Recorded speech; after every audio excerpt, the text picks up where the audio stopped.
Nou ja, vanmôre begin ons met 'n nuwe reeksie.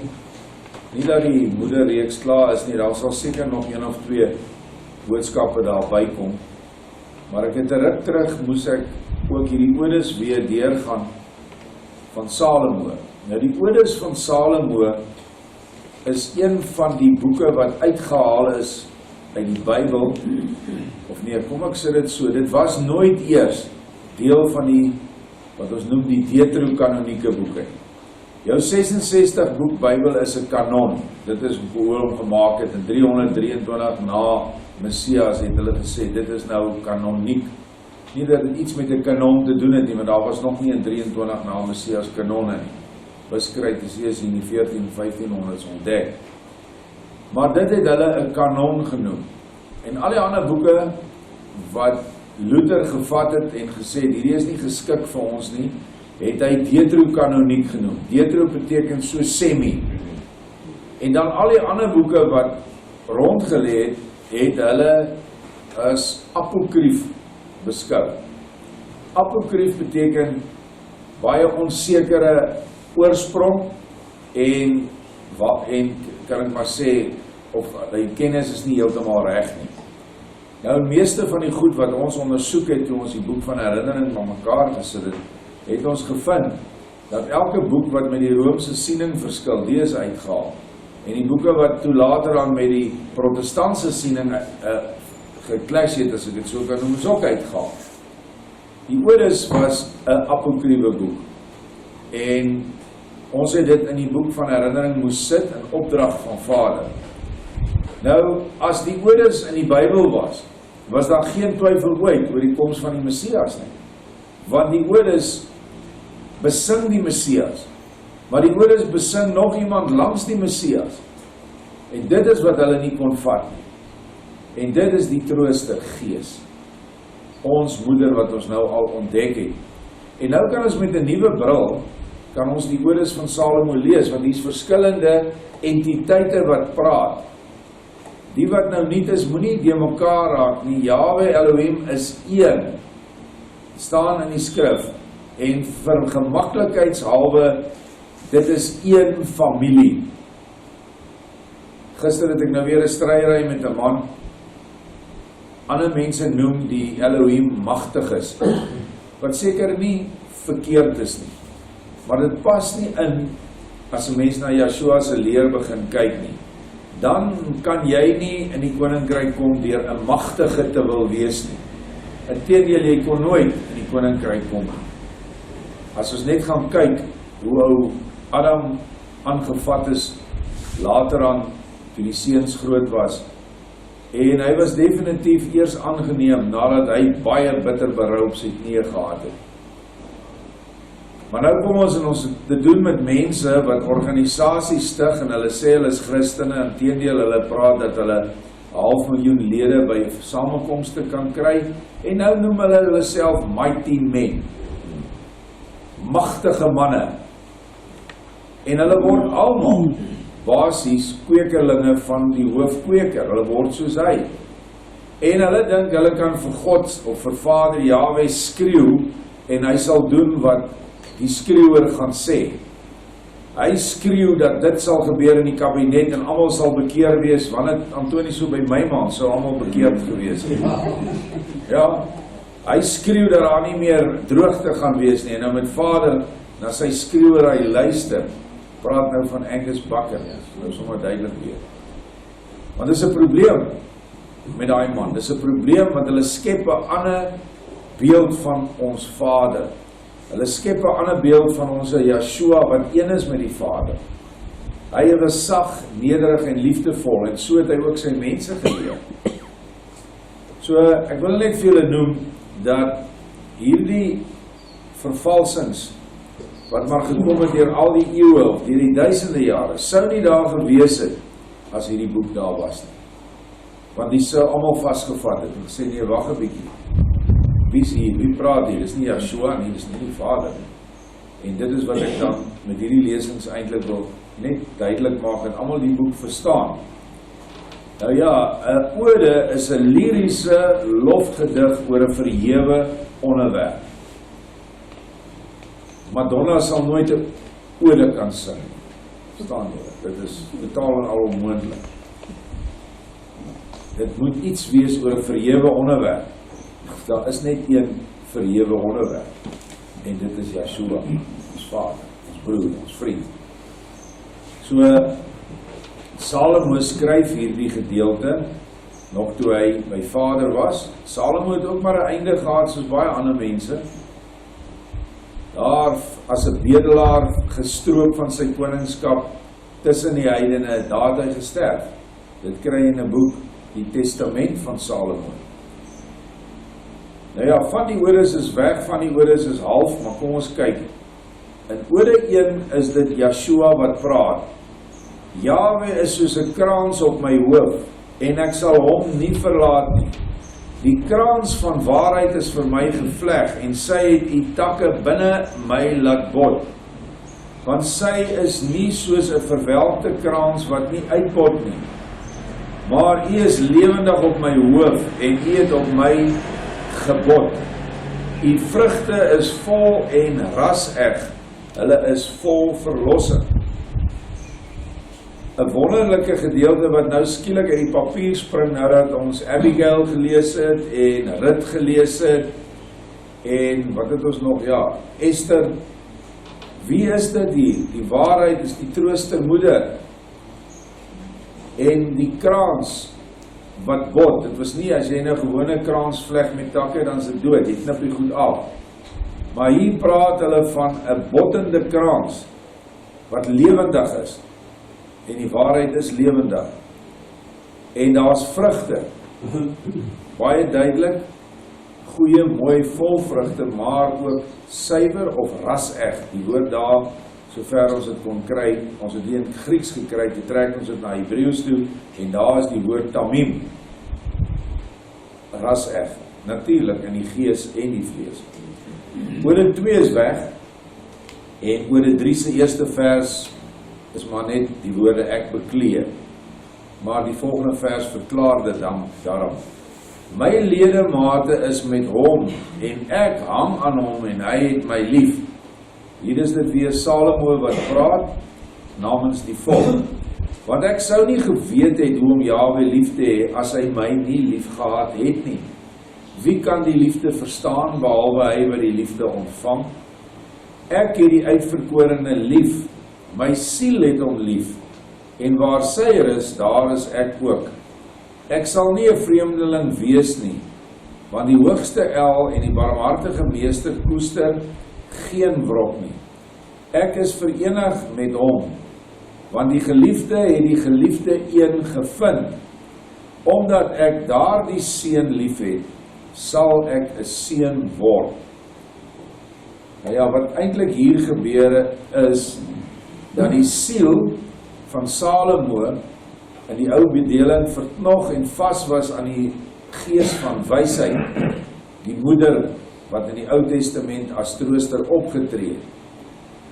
En nou sê hy, terwyl hy praat van die liefde wat hy vind, daardie seun, en die seun wat moet kom, word hier geopenbaar, die Messias. En hy sê, dan sal ek 'n seun word. Wat beteken dit? Dan sal ek 'n lid word van die Melchisedek orde. Die Melchisedek orde, soos ek dit tans verstaan, gaan uit mans en vrouens bestaan. Wel, dis baie duidelik in die skrif, maar moontlik dan ook deur mans en vrouens wat een geword het. Ek weet nie hoe dit gaan lyk nie, maar nogtans, dit is wat die seuns is Melchisedek orde priesters, maar die vrouens ook. Hy sê dit in nou die dag se profesie, het hy gesê, die seuns sluit die vrouens in. Want hy wat verbind is met hom wat nie sterf nie, hy sal ook onsterflik word. Hy wat in U glo, sal 'n lewende wese word. Sy is die gees van waarheid van Jahwe wat die mense sy weë leer. Hier is die trooster al geopenbaar wat sal kom. Sy is die gees van waarheid van Jahwe wat die mense sy weë sal leer. Hoe? Deurdat sy 'n kraans sal word, soos Ode 1 sê, vir Yeshua die seun wat Vader uit homself verwek het, En wat anders kon Vader as seun verwek het as 'n volkome identiese replika van homself? Behalwe net, hy's nou in vlees. Wees wys en verstaan en wees opmerksaam, halleluja. Die wat nie weet nie, halleluja beteken prys julle ja. En ja is die verkorte Aramees vir Yahweh, of ek is. Sing die hele lewe lang in die kerk, maar ons weet nie ons wat is Yahweh se naam nie, of ja, die Gees se naam nie. Ode 4, geen sterfling verander u apartheidsplek nie, o my Elohei, Elohei is God, enkelvoud, en daar is geen een wat hom sal verander en op 'n ander plek sit nie. Nou, in die ou tyd was daar 'n apartheidsplek, die Bybel noem dit die allerheiligste, en die ander is die heilige. Dis daai tabernakel daar, sy laaste vertrek, is in Hebreëus word genoem die apartheid van die aparthede, en dit is die allerheiligste. Nou weet ons dat daar net een apartheidsplek is, dis tog jou hart. So dis waaroor hierdie gedig gaan. Want geen een, vers 2, het enige gesag oor hom nie, dis oor die hart. Want u het die apartheidsplek bedink voordat u plekke gemaak het. Wat ouer is, sal nie verander word deur die wat jonger as hy is nie. U het u hart, o Jahwe, aan u getroues gegee. Nou waar anders kan 'n hart wat vir ons gegee word vanuit die hemelse gaan woon as in 'n hart wat hom liefhet? Soms nou logies. Dink julle hierdie hart van Vader kan in die Vatikaan gaan bly? Wat beteken vat, houer van kanna, 'n slang in Latyns? Die houer van die slang, hoe kan die hart van die almagtige skepper daar inkom? Maar dit is dan logies dat ons hart suiwer en skoon moet wees en aan niemand anders behoort nie. Jy mag nie behoort aan die of daai kerk nie, want dan is jou hart nie suiwer nie. Jy mag net behoort aan hom. En omdat die kerk die plek van die trooster, die gees van waarheid ingeneem het, is die kerk dan nou vandag die hoergees van Babylon wat in Openbaring 13, 17 en 18 van gepraat word. Maar die mense sien dit nie. Hulle het nou 'n trooster in die kerk. En die dominee het 'n konsistorie en daar gaan hulle praat al hulle stories uit aan die predikant.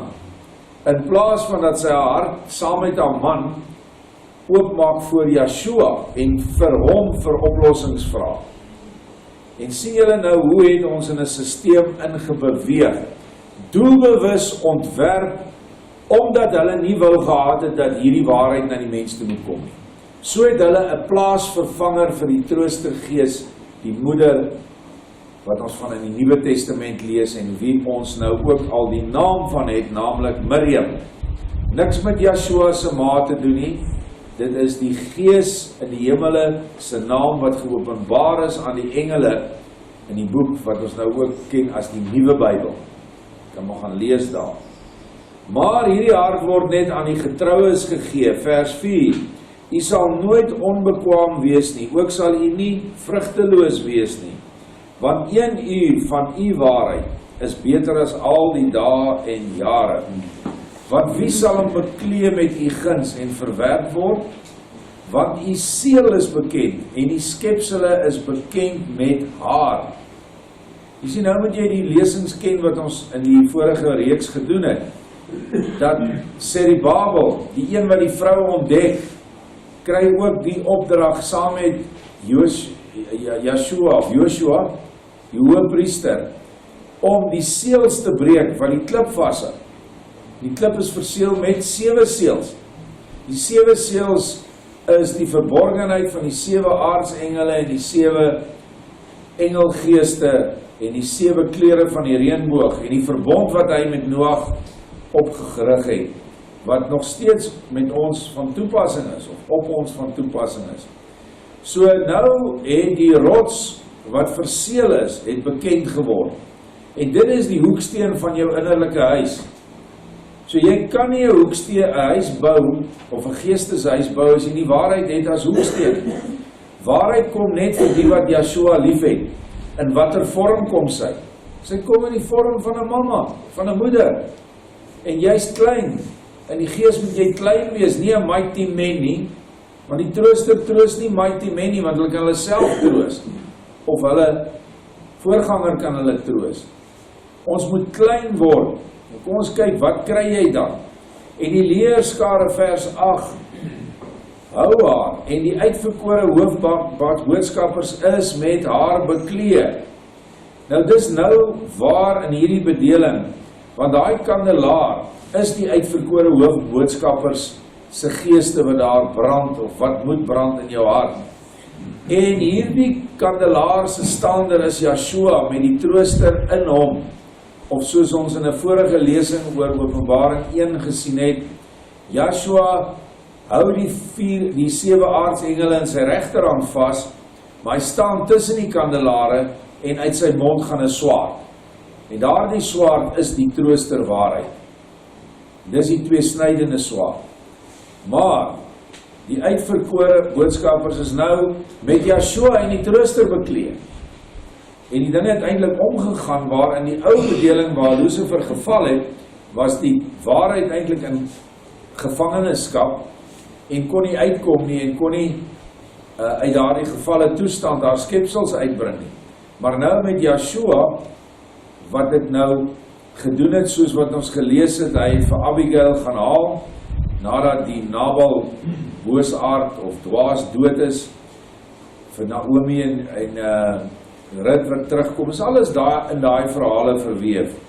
En nou is hulle bekleed met die waarheid, en nie die waarheid bekleed met die 7 geeste, met die diensmeisies wat daar gehelp het nie. Dit het nou omgedraai. Yeshua het nou die hele volkome godheid geword. U het vir ons gemeenskap met u gegee. Dit is nie asof ons u nodig, asof u ons nodig het nie, maar eerder dat ons u nodig het.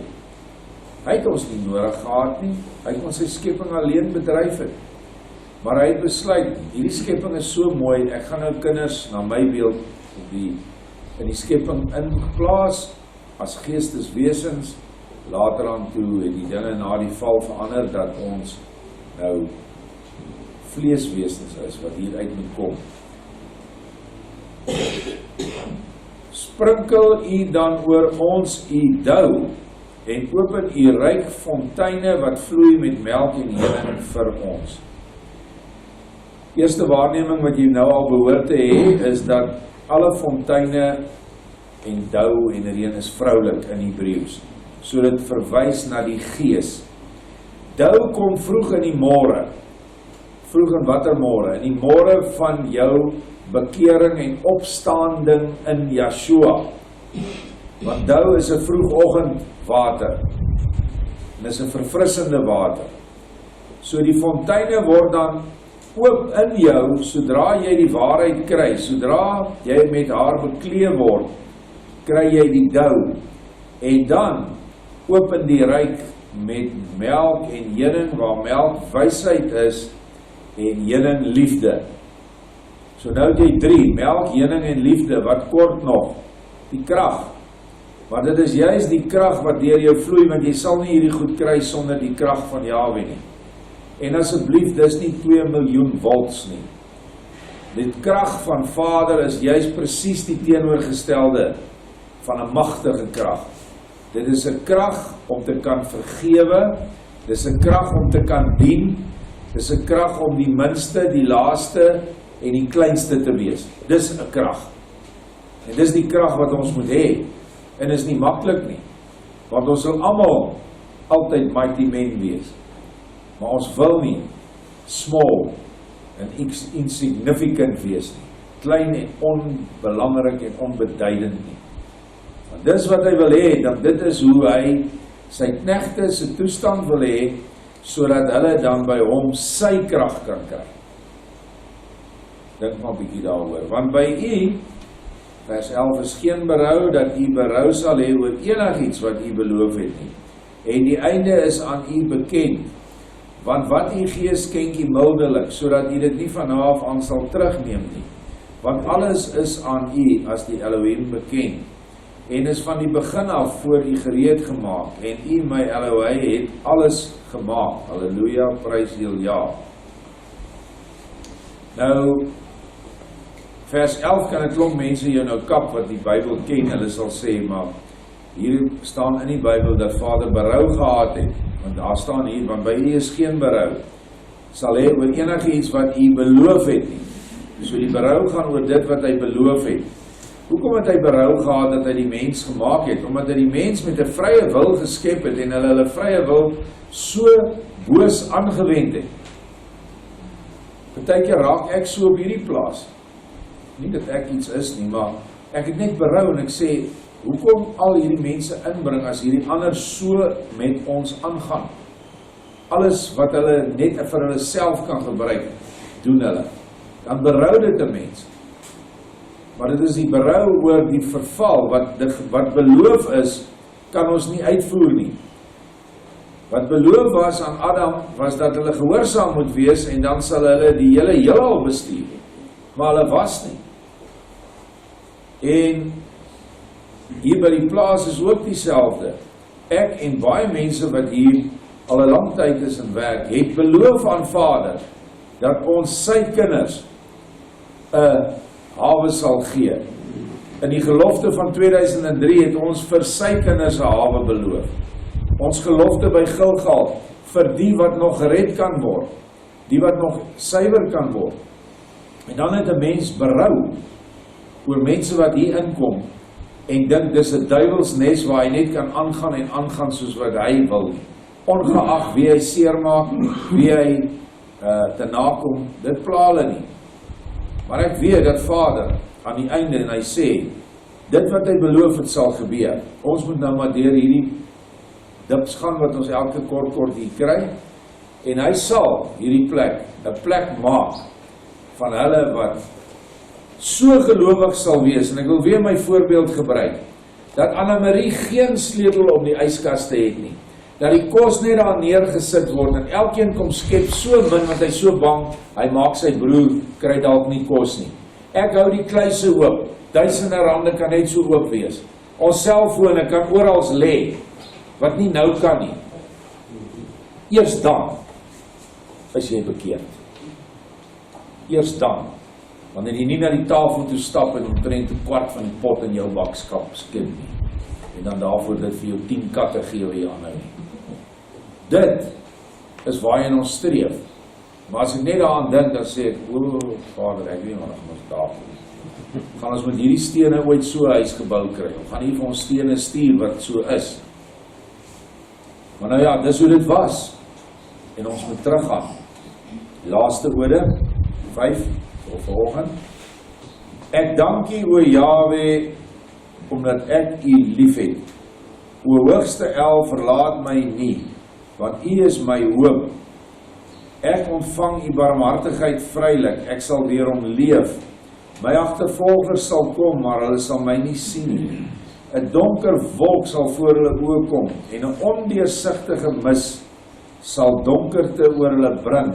Hulle sal nie die lig hê om te sien nie, sodat hulle my nie sal gryp nie.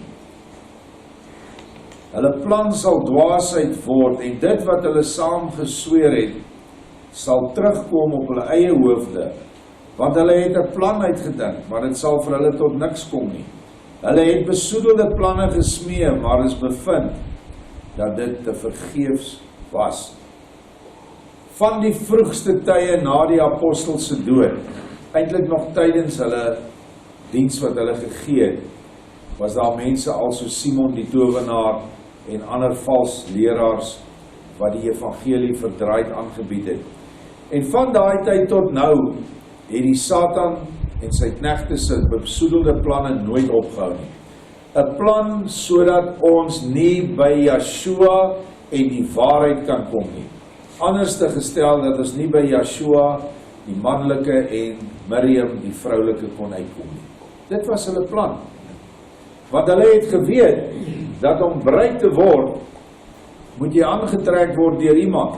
En as jy daai iemand se identiteit kan verdoesel, dan trek niemand aan nie. Want die bruidegom kan nie sonder die moeder sy bruid aangekleed kry nie. Kan nie. Net so ondenkbaar wat dit is by 'n huwelik. So hierdie planne het net nooit opgehou nie. Dink aan die planne van Johann Heinzowitsch, Edomitiese Jood, wat die 1983 Bybel vir die mense gegee het. En nog steeds is hulle wat daai Bybel lees, gevangenes. Hulle is in die tronk, want daar is die waarheid in. Duisende verse wat die godheid van Yeshua aantoon is weggevat. Ek sê duisende, honderde. Sodat jy nie dit moet weet nie. Die knegt wat hier praat, is hy Yeshua, wat eintlik in gees profeteer oor wat gaan uiteindelik gebeur. Maar as daarom ook 'n belofte is dat dit wat hulle saam besluit het sal neerkom op hulle eie koppe. En ek dink Hendrik wat met die geestelike oorlog besig is, dis basies wat gebeur in geestelike oorlogvoering. Dis wat gebeur wanneer ons die seën uitspreek op daardie sirkelwiel. Wanneer ons die seën uitspreek, dan seën ons almal. En hulle wat dan die seën verwerk word eintlik letterlik vervloek. En met hulle eie vervloeking dan voortploeter. En jy sien dit vandag vers 5. Hierdie donker wolk voor hulle oë en 'n ondeursigtige mis. Gaan praat maar net met 'n kerkmens wat 'n baie gelowige skyn te wees. Hy het letterlik 'n mistigheid voor sy oë. Miskien hy praat ook daarvan. Hy sê, want vers 10, want my hoop is gevestig op Jahwe, en ek sal nie vrees nie. Omdat Jahwe my redding is, sal ek nie bevrees wees nie. Hy is soos 'n kroon op my hoof, en ek sal nie wankel nie. Selfs as alles sou wankel, sal ek vas staan. Selfs as alles wat sigbaar is vergaan, sal ek nie sterf nie. Want Jahwe is met my, en ek is met hom. Weereens, as jy die gedissekteerde godheid, wat ons nou al vir weke, maande besig mee is, verstaan, dan sal jy verstaan, dat Jahwe in Yeshua is, maar die trooster is 'n kroon op sy hoof, want Vader het daardie gees aan hom gegee. Hy sê dit self, hy sê, en ek sal vir julle 'n ander trooster gee, wat van die Vader kom. Onthou nooit die Vader as 'n aparte wese, sien nie die Vader is in hom. Eintlik is die Vader Gees. En Yeshua verenig dan met die kroon op sy hoof in die graf met die Trooster Gees, sodat hy volkome oorwinning kry oor alles wat geval het. Dit was die hele doel van alles. En hier staan dit in 'n boek wat sekerlik 1500, 1300 jaar voor die koms van die Messias geskryf is. En dit sê dan ons, daar is nou nie eintlik 'n probleem nie. Hoe vertolk die Jode hierdie boek, wat nog wag vir hulle Messias om te kom? En dit is ook, omdat hulle van hierdie goed gehaat het, ten spyte daarvan het hulle Yeshua nog verag en doodgemaak. Ok, ons begin nou daar, soos die vraag kom, moet julle maar hand opsteek, en dan kan ons in die einde vraag bespreek ook. Baie dankie. Ons gaan af.